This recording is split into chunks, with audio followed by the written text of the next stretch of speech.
I'm 26 years old. I am a mother of 2. I am HIV positive, very beautiful, very healthy. Men buy sex from me. If I don't come out to tell you the truth that we, the sex workers, we are selling sex to men. If you look at gay men, who do they have sex with? They don't have sex with other gay men. They also have sex with bisexual people. They also have sex with your husbands and your, and also your wives.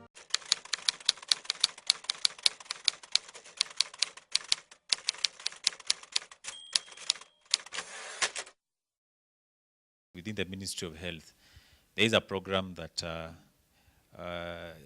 coordinates HIV prevention and control amongst these key populations, who, in our case, are the 3 main groups that I've mentioned, or 4 groups: the men who have sex with men, the male sex workers, female sex workers, and the people who inject drugs. And the reason for these programs is because evidence has shown, a study was done in the year 2008, and showed that a third of all new HIV infections that occur in Kenya can be attributed to the key population.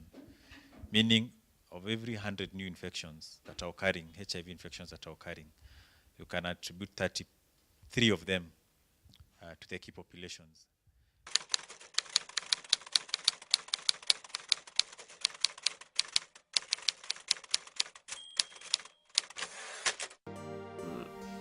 First, when we came out, we were afraid because everybody was neglecting us, our parents, the people that we went to school with, our brothers and our sisters. Nobody wanted to hear anything about us.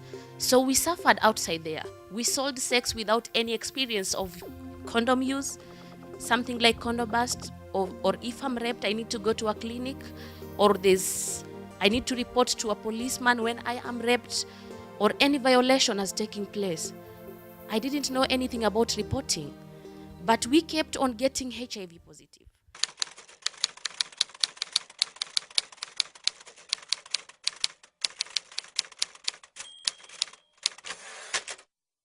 But we, as the media, and we as the gay men, first we have to come out of the closet and also say, because if I want Dr. Gedhuka to address my issues, I have to go and tell him that we are gay men, we are living positive, and we need to access to HIV, the ARVs. But if we don't also come out, if we have the self-stigma also, we cannot even access to health services. We all know that anal sex carries a much, much greater risk of HIV transmission than vaginal sex.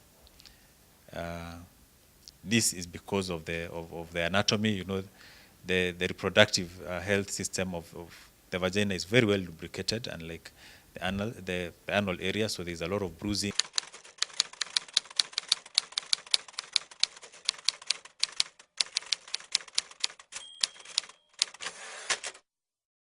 Sana sana ni kutengwa na community na kutengwa na serikali, na ambapo wenye tunatumia na mihadarati na kujibwega, wengi wetu ni wagonjwa, na serikali inakuwa imetutenga sana. Hata sisi wanakuja kwa site wanatukimbiza. Unakuta labda sasa hata mtu anagopa kwenda kujibwega akiwa pale peko na watu ama wenzake, anaenda kujibwega akiwa amejificha, na hiyo inaweza mletea shida juu pengine anaweza kuwa na overdose, akianguka pale kuna mtu anaweza msaidia.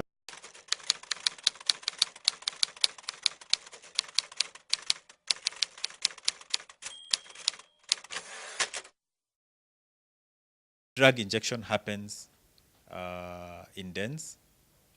There's a lot of sharing of injecting equipment. And you know that injection is the most efficient way of transmitting HIV. And that is why the people who inject drugs are at a very high risk also of not only getting HIV, but other bloodborne infections like hepatitis.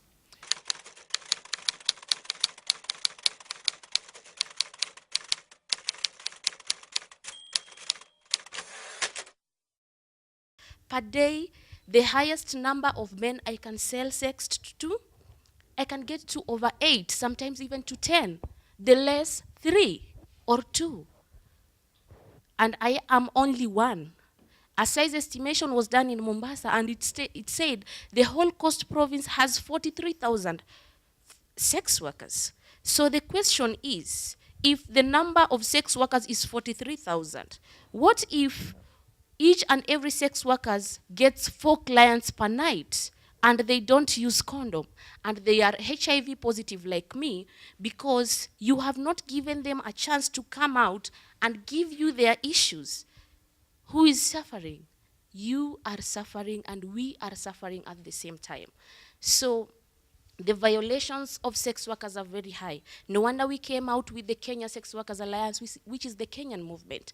We sat down with the Ministry of Health, the NASCOP, to say, you need to address our issues. You need to talk about this, because HIV is not only for sex workers. It is for you as a woman. It is for you as a man. It is for our children.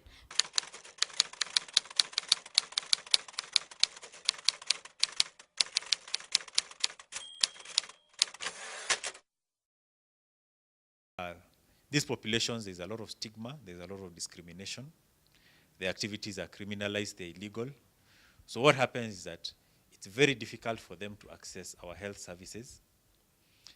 And vice versa, it's very difficult for health services to be able to access them. So in essence, they become marginalized and disadvantaged in terms of getting services that are will protect them against HIV.